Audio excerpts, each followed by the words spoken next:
नमस्कार, आप देख रहे हैं न्यूज 24 5 की पंचायत में आपका स्वागत है। आपके साथ मैं हूं प्रत्युष खरे। आतंकी सैफुल्लाह के पिता सरताज ने पुलिस की गोली से मारे गए अपने बेटे की डेड बॉडी लेने से इनकार कर दिया। उत्तर प्रदेश के जहरीले हो चुके चुनावी माहौल में दर्द में डूबे एक मुस्लिम परिवार ने आतंकवाद को मजहबी रंग देने वालों की जुबान पर ताले जड़ दिए हैं। संसद सरताज के सम्मान में मेज थपथपा रही है और देश ऐसे पिता को सलाम कर रहा है। सिर्फ सरताज ही नहीं, दूसरे आतंकी गौस मोहम्मद के बेटों ने भी अपने पिता से हर तरह का रिश्ता तोड़ दिया है। उत्तर प्रदेश के कानपुर शहर से आई ये दो कहानियां हिंदुस्तान के मुसलमान की देशभक्ति की नजीर हैं। 5 की पंचायत में हम आज इसी मुद्दे पर चर्चा करने जा रहे हैं और हमारा मुद्दा है कि अब किसी की देशभक्ति पर सवाल मत उठाना और आतंक को मारेगा आतंकी के पिता का देश प्रेम। जो काम देश हित में नहीं किया उसने, इस वजह से हम उससे बहुत नाराज हैं और ऐसे हम देशद्रोही की लाश नहीं।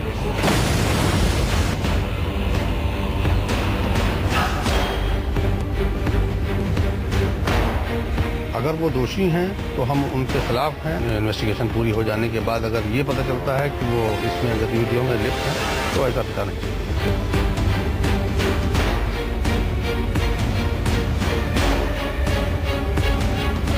जो देश का न हुआ वो मेरा कैसे हो सकता है। उसने कोई सही काम तो किया नहीं है, मुझे उसका मरा हुआ मुंह तक नहीं देखना। मैं कहना चाहूंगा कि मोहम्मद सरताज जैसे लोगों के ऊपर सरकार को भी नाज है और पूरे सदन को भी निश्चित रूप से नाज होगा। जितनी तारीफ की जाए कम है। आज पूरे सदन ने, पूरे संसद ने मेजे थपथपा के सैफुल्लाह के पिता की सराहना की, उनको सलाम किया और उन पे नाज जाहिर किया।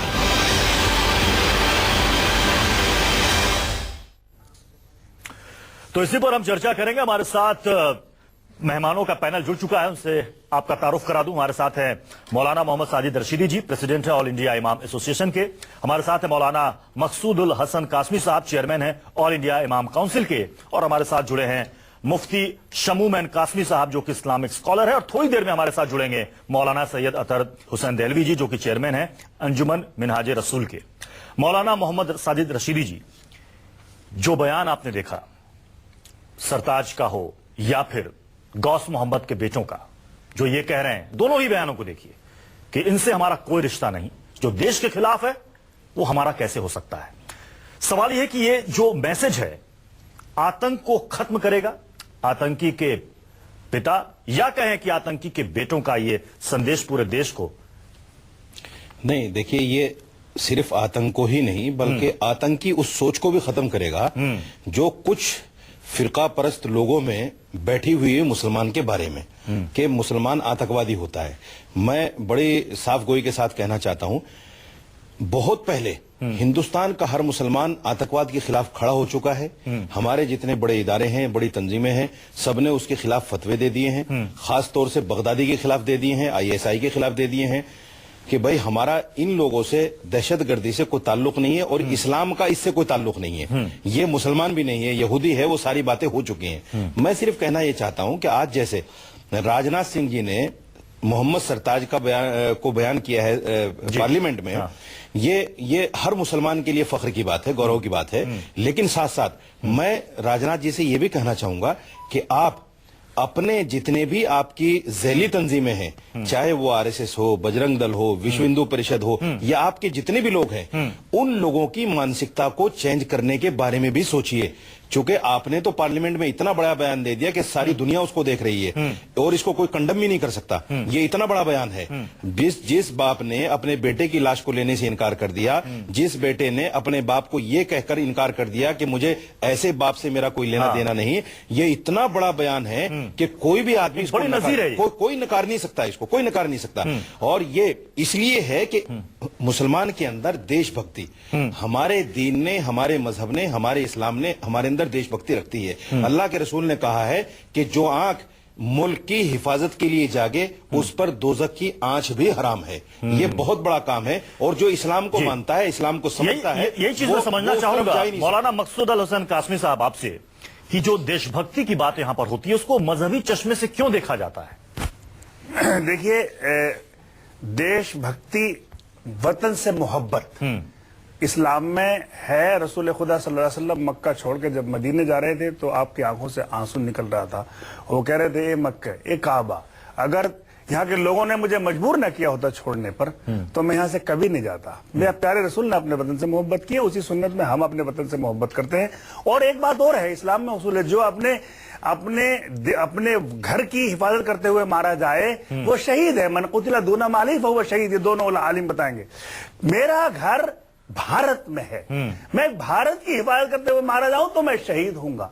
भारत में मेरी मस्जिदें हैं, जो मस्जिदें काबे की हमें याद दिलाती हैं। तो देश इस्लाम से मैं देश को, और जो भारत के खिलाफ काम करते हुए मारा जाए वो क्या होगा? देखिए, जो भारत के खिलाफ काम करते हुए जो लोगों की जान लेते हुए मारा जाए, किसी की जान, इंसानों की जान लेता है, वो मुसलमान है ही नहीं। कुरान ने उसको जहन्नमी बताया है जो बेगुनाह लोगों की जान लेता है। लेकिन मैं एक बात कह रहा हूं, यहां पर जो ये सैफुल्लाह के वालिद ने जी एक नोबल काम किया, नोबल गेस्चरिंग है, लाउडेबल है, प्राउडेबल है। एक और चीज मगर बहुत ही विनम्रता के साथ, माँ बाप अच्छी तरह जानते हैं, हम सबसे ज्यादा जानते हैं उनका लड़का क्या था।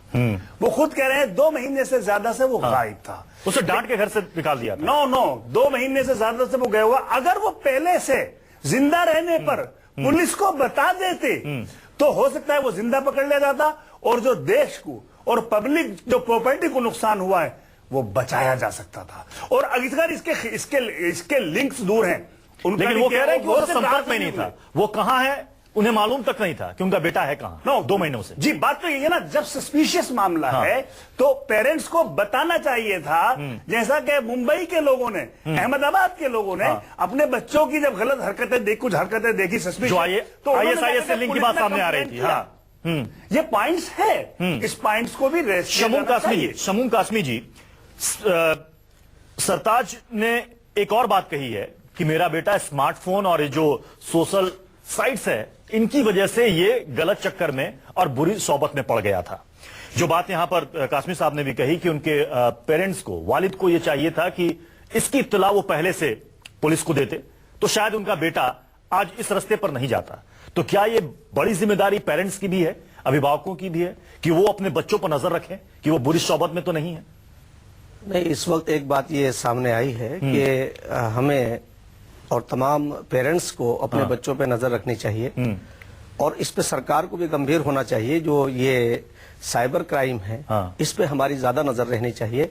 और मैं इस बात को ये बात कहूंगा कि आज देश की गंगा जमनी तहजीब, हमारा भाईचारा और तमाम मजहबों की सीख, तमाम धर्मों की ये सीख है कि अपने वतन से मोहब्बत, तमाम ही महापुरुषों ने अपने वतन से मोहब्बत की है। और आज सरताज साहब ने ये बात कह के उन सारे जो भी टेररिज्म की तरफ या देश को नुकसान पहुंचाने की तरफ जो लोग काम कर रहे थे वो हतोत्साहित हुए हैं। और इससे हमारे उन लोगों को एक सबक सीखने की जरूरत है जो नेगेटिव सोचते हैं, उन्हें पॉजिटिव रहना चाहिए। देश, आप उन लोगों के बारे में क्या कहिएगा जो बुरहान वानी के जनाजे में शामिल होते हैं, जो अफजल गुरु को अपना गुरु मानते हैं, अपना आइडियल मानते हैं, अपना आदर्श मानते हैं, ऐसे लोगों को क्या कहिएगा? देखिए, हम लोग एक कश्मीर हम गए, वहाँ जो मामलात हैं, जो नौजवान वहाँ भटक रहा है, उसमें हम सबकी जिम्मेदारी है कि वहाँ हम उन नौजवानों को मुख्य धारा से, मेन स्ट्रीम से जोड़ने का काम करें। और वहाँ जो राजनीतिज्ञों ने जो काम किया है, मैं आपको उसमें अगर जाऊं तो मैं, क्योंकि अभी एक प्रतिनिधिमंडल हम हिस्सा थे, हमने जो लोगों के वहाँ व्यूज जाने हैं, जो उनकी तकलीफ को सुना है, उस पे हमने एक बात ये महसूस की और हमने इस बात को कहा भी है जिम्मेदारों से आकर के कि वहां पॉलिटिकल जो प्रोसेस है वो शुरू होने चाहिए। और मैं ये कहना चाहूंगा कि इस लोकतांत्रिक व्यवस्था को, जमहूरी निजाम को हमें नौजवानों में पहुंचाना चाहिए। वहां जो 3 परिवार हैं, मैं ये कहना चाहूंगा आज बड़ी जिम्मेदारी के साथ कि उन नौजवानों को ज्यादातर गुमराही के रास्ते पर या उन्हें भ्रमित जो किया है वो उन पॉलिटिकल सवाल है कि उनको सही रास्ते पर लाएगा कौन, ये किसकी जिम्मेदारी है? उन्हें रास्ते पर लाने का काम अब इन्होंने जो कहा कि अगर नौजवान गुमराह हो रहा है तो उनको सही रास्ते पर लाने की जिम्मेदारी भी तो मुझे मेरी बात पूरी होने दीजिए। एक मिनट सुनिए, मेरी बात पूरी होने, मकसूद तुम आप बीच में, जब मेरी बात पूरी होने जो मैंने बीच में कहा, बीच में क्यों टोक रहे हो? ठीक है, आप अपनी बात पूरी कीजिए, बीच में मत टोकिए। मैंने वहां से आने के बाद मैं एक पूरी बात को कहना चाह रहा हूँ, बीच में क्यों टोक रहे हो? बोलिए। मेरा कहने का मतलब ये है कि मैंने जो बात यहाँ कही 22 साल पहले, वो लोग जो अलगाववादी थे उन्होंने वहां इलेक्शन लड़ा और उन्हें साजिश के तहत कुछ वहां के जो पॉलिटिकल लोग हैं, मैंने 3 घरों का जिक्र किया है, कि उनसे निकाल करके उन नौजवानों के अंदर हमें जो लोकतंत्र है, जो हमारी डेमोक्रेसी है, उससे हमें उन्हें रोशनास कराना चाहिए। इसलिए कि जब वो पॉलिटिकल सिस्टम के अंदर आएंगे तो वो किसी के हाथों का शिकार नहीं बनेंगे, वो उनका इस्तेमाल नहीं होंगे और उन्हें सीधे जो है मकसूद कासमी साहब, इसका जवाब दीजिए। सीधे उन्हें मेन स्ट्रीम से जोड़ने में और जुड़ने में। ठीक है, शमीम कासमी जी, आपने अपनी बात रखी। हम ये तमाम बातें एग्रीड हैं। हम इस पर फख्र कर रहे हैं कि सरताज ने अपने बेटे की लाश लेने से इनकार कर दिया, लेकिन एक दूसरा सरताज जिसके बाप अखलाक को मारा आतंकवादी हमले में, जिसको दादरी में मारा गया, और क्या वो भी एक आतंकवादी हमला था? क्या होम मिनिस्टर जी की ये जिम्मेदारी नहीं बनती है कि वो ये भी कहें कि अखलाक को, बेगुनाह अखलाक को कत्ल करने वाले के जो बच्चे को पेरेंट्स हैं वो भी उनको डिसोन करें? उसको आप आतंकी घटना से कैसे जोड़ रहे वो आतंक की जान लेता है बेगुनाहों की, और वहां भी बेगुनाह की जान ली गई थी। यही तो सबसे बड़ी समस्या है। यहाँ तो ये एक ग्रुप चल रहा है, यहाँ तो एक ग्रुप चल रहा है जो ठाकुरगंज इलाके में घर के अंदर से चीजें बरामद हुई, जिसे देखकर हर किसी की आंखें फटी की फटी रह गई। भाई आप उसके अंदर असलहे देखिए, आप उसके अंदर उसकी दिनचर्या, उसके मैप देखिए, 3 लोग पकड़े जा रहे हैं, मासूम बेगुनाहों की जान ले रहे हैं ट्रेन में ब्लास्ट करके, उसे आप क्या कहेंगे? लेकिन बेगुनाहों की जो जान लेने वाले हैं वो भी आतंकी हैं, उनसे भी डिस्टेंस अपने आप को करना चाहिए, और ये मैसेज इस मौके पर पार्लियामेंट में गृह मंत्री को देना चाहिए था। तो इसके लिए देश का कानून है, देश का कानून काम कर रहा है। तो आतंकियों के लिए भी हमने उन्होंने अच्छी बात की। मेरा कहना यह है, कुछ लोग आतंकी हमलों में बेगुनाहों की जान ले लेते हैं, जेनोसाइड कर देते हैं। कोई भी हो, मैं बार-बार ये कह रहा हूं, कोई भी हो, गुजरात में आतंक को आप मजहबी चश्मे से नहीं देख सकते। कोई भी हो, अगर आतंकी गतिविधि में कोई मुसलमान या कोई हिंदू या सिख या ईसाई कोई भी शामिल हो, तो सबके लिए कानून एक समान है। रशीदी जी, सवाल यह है कि ये आपको लगता नहीं कि ऐसी हिम्मत बहुत कम लोगों में होती है जो यहां पर सरताज ने दिखाई है, जो खुलकर आकर लोगों के सामने ये कह रहे हैं कि मुझे मैं शर्मिंदा हूं अपने बेटे के करतूत की वजह से। सारी बातें इनसे पूछ लो। वो कह रहा था सारे जहां से अच्छा हिंदुस्तान हमारा। सरताज अपने बाप के मारे जाने के बाद भी खुदा का शुक्र कह रहा था, सारे जहां से अच्छा हिंदुस्तान हमारा। हमारे प्रधानमंत्री को और होम मिनिस्टर को इस पर बोलना चाहिए था और कहना चाहिए था कि उन कातिलों से, उन हथियारों से भी हमें दूरी इख्तियार करनी चाहिए। रशीदी जी, और कुछ बोलेंगे आप? अपनी बात रखें। इजाजत हो तो बोल लूं? बोलिए। देखिए, आपने एक मुद्दा उठाया था यहाँ पर कि बुरहान वानी या याकूब मेमन की नमाज जनाजा क्यों पढ़ी गई। देखिए, आतंकवादी होना अलग चीज है, और नमाज जनाजा पढ़ी जाना या पढ़ना या ना पढ़ना वो बिल्कुल डिफरेंट चीज है। ठीक है। जैसे पुलिस ने इनकाउंटर के बाद में सरताज के वालिद से कहा, भाई आप इसकी लाश को ले लो। ठीक है। अगर सरताज के वालिद उसकी लाश को ले लेते, उन्होंने अच्छा काम किया, नहीं लिया, लेकिन अगर ले लेते तो उसकी नमाज जनाजा होती, नमाज जनाजा उसकी पढ़ी जाती। तो नमाज जनाजा को आतंकवाद से न जोड़ा जाए, क्योंकि उसमें जो भीड़ शामिल है और नारे लगाती है, उसे अपना हीरो बताती है। मेरा सवाल उस पर था। देखिए, एक चीज होती है जज्बाती पहलू कहीं ना कहीं आ जाता है, जज्बाती पहलू कहीं ना कहीं आ जाता है। तो मैं ये कहना चाहता हूं, बहुत सारे टीवी चैनल्स उसको याकूब मेमन से और फला से जोड़ देते हैं।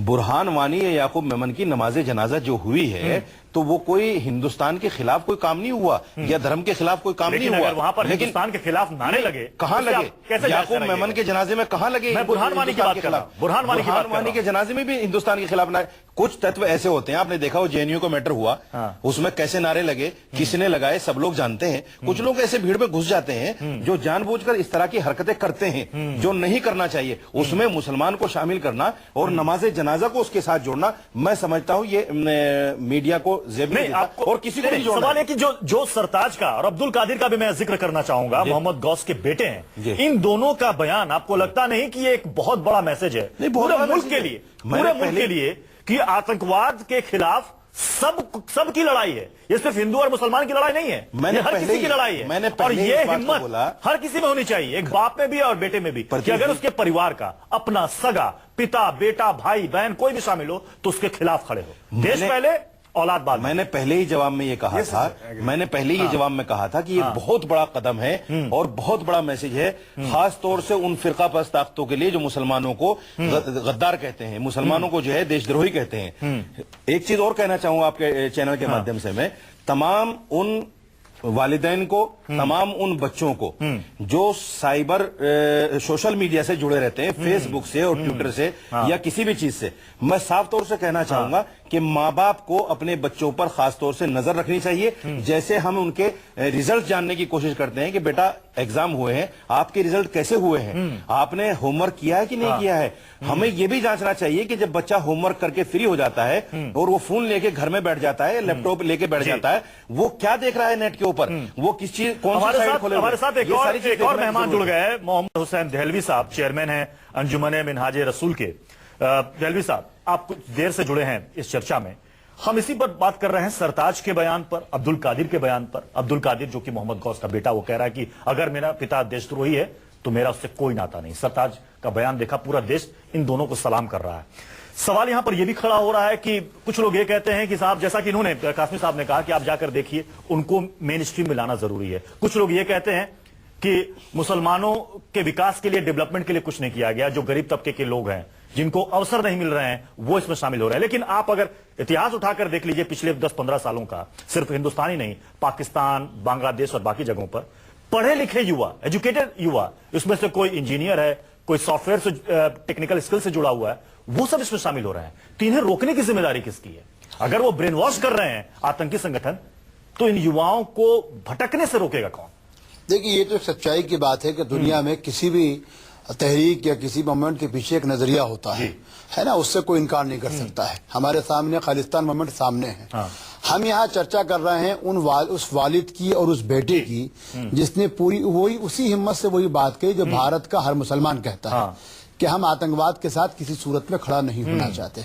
लेकिन यहाँ पे जहां तक बार बार एक चीज को उठाया जाता है, बुरहान वानी को और याकूब मेमन के मुद्दे को, हमने पूरी एक बात को और समझना चाहिए कि भारत में अभी तक जो कानून रहा या जो चलन रहा था, जिसकी तरफ आप लोग भी, मैं आपसे बड़ी तकलीफ के साथ कह रहा हूं, आप भी चर्चा नहीं करते, अभी तक होता यह था कि देशद्रोह या ऐसे मुद्दों पर या जो संवैधानिक ये चीजों से ये संवेदनशील होते थे, उन मुद्दों पे अगर किसी को मौत की सजा दी जाती थी तो उनके घर वालों को सूचित करके जेल के किसी अनजान जगहों पर हिंदुओं को हिंदुओं के तरीके से, मुसलमानों के मुसलमानों के तरीके से उनकी आखिरी रस्म अदा कर दी जाती थी।